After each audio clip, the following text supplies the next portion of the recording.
Hey guys, I was just talking to Bing about something relating to how we're going to break down rent, and also sort of just figuring out like generically what it would look like for us in the coming year, based on how I understand that we're going to be sharing rooms.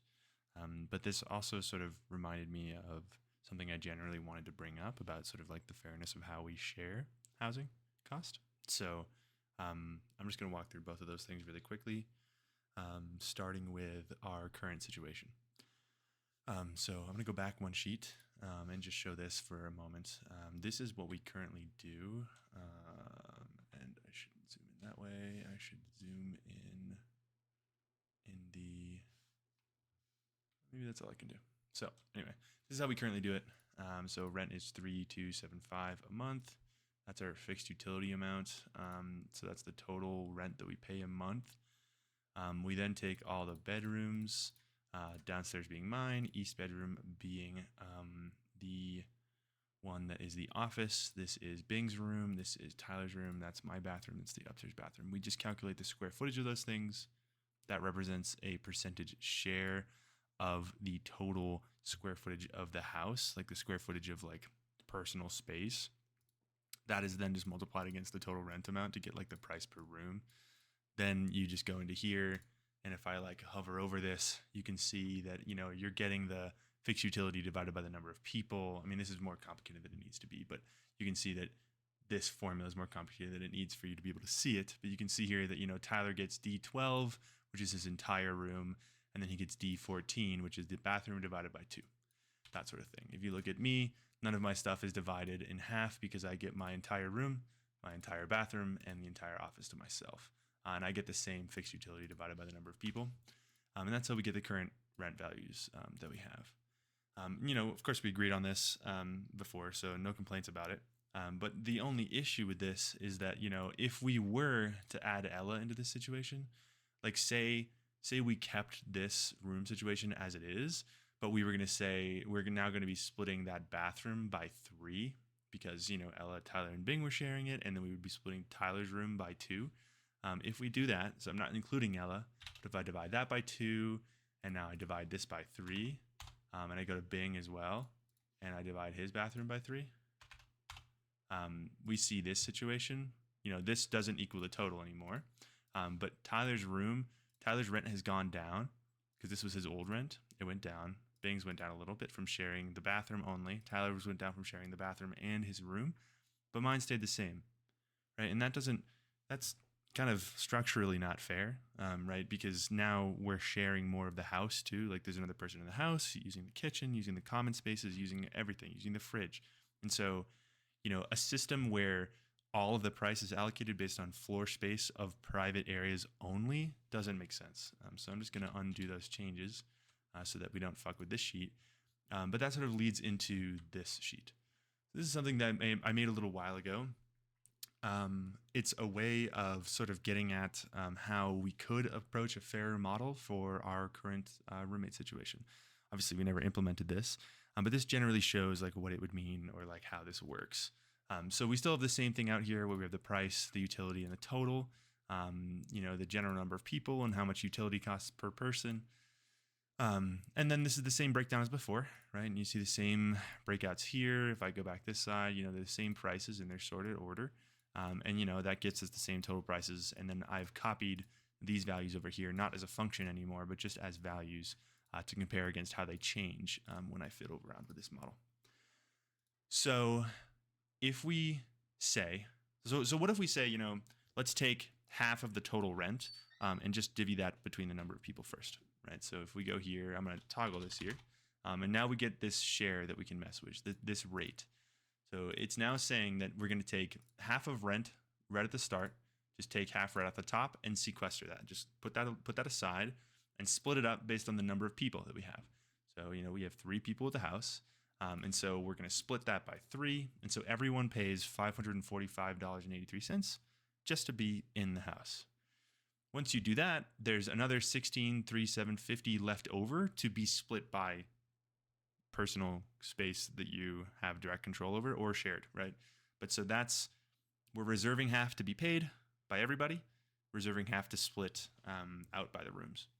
When we do that, we get a situation like this, where these are the new prices versus the old ones, and I show the deviation. The totals are the same, but here's the deviation. So Tyler in this situation pays 181 more. I pay 208 less. If you really think about it, Tyler's paying half the rent that I am. Yes, I have, I guess, twice the space, but in terms of two people in the same house, that's a huge deviation.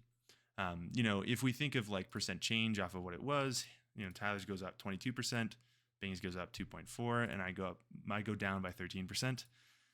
Tyler clearly saddles 86% of the increase in Bing 13. We can make this number whatever we want, right? And just to show you, if we make this 1, that will 100% of the income is reserved, if 100% of the rent is reserved to be split by head. And so that's how you get, the same price for everybody. If we make this 0 again, it just goes back to what it was.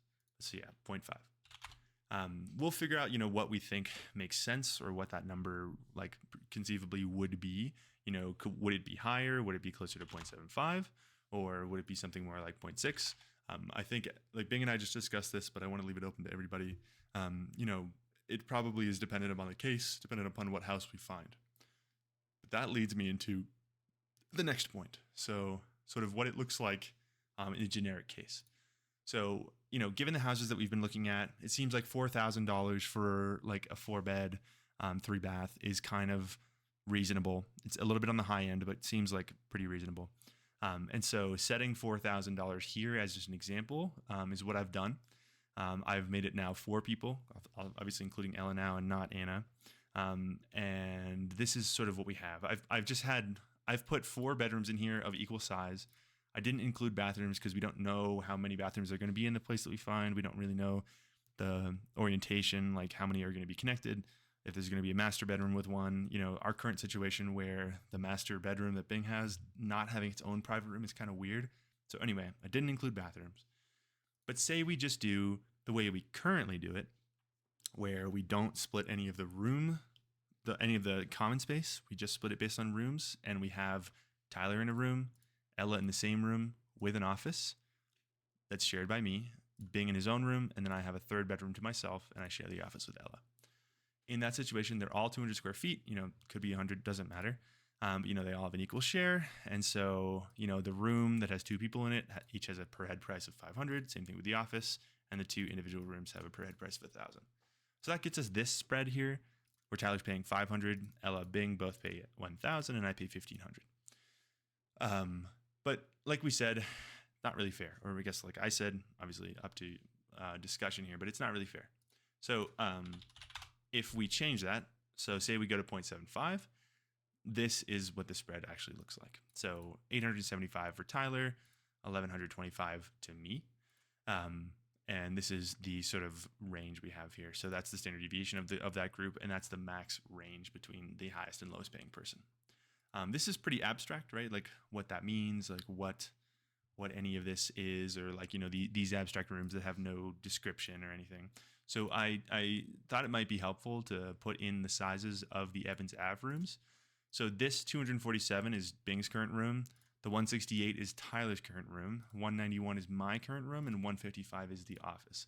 So if we use these values instead, toss them over here, fix the valuing formatting here. I'm saying that Ella and Tyler would be sharing Bing's room in this situation. I'm saying that Bing would take what is now Tyler's room. I'm saying that I would keep my room and that I would share the office with Ella. And so these are a little bit more tangible values and more tangible things for us to think about. But so this would now be Bing in a room by himself, in Tyler's room by himself, paying $970. Tyler paying $912 to share the room with Ella.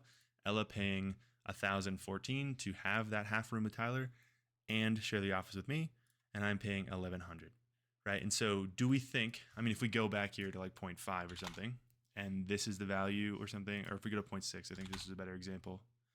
Yeah, so 0.6. If we're sharing 60% and Bing is in Tyler's room and Tyler has half of Bing's room, do we really think that Bing paying $100 more makes sense? And that has a lot to do with the fact that Tyler's room has no windows, right? And that it kind of feels smaller. So again, this would have to be tailored to exactly what our house ends up being. But I don't know. We should discuss this and sort of just see like what we think. But I don't know. Say we go for 0.6 in some situation, and I put this back to generic values. This is kind of what we're looking at for a breakout of rent. And so I'm just bringing this up to show to everybody to sort of just get a sense of like what it's going to cost us in the next year and what we think of this general idea of splitting rent up. And I am super open to comments and discussion. I thought I would try to like schedule a Zoom meeting to discuss this, but I realized, I could just make the video, send it to everybody and see what we think before having to do that. So if you guys can watch this, give it your thoughts and sort of let me know first, then we can come together if you think it's needed.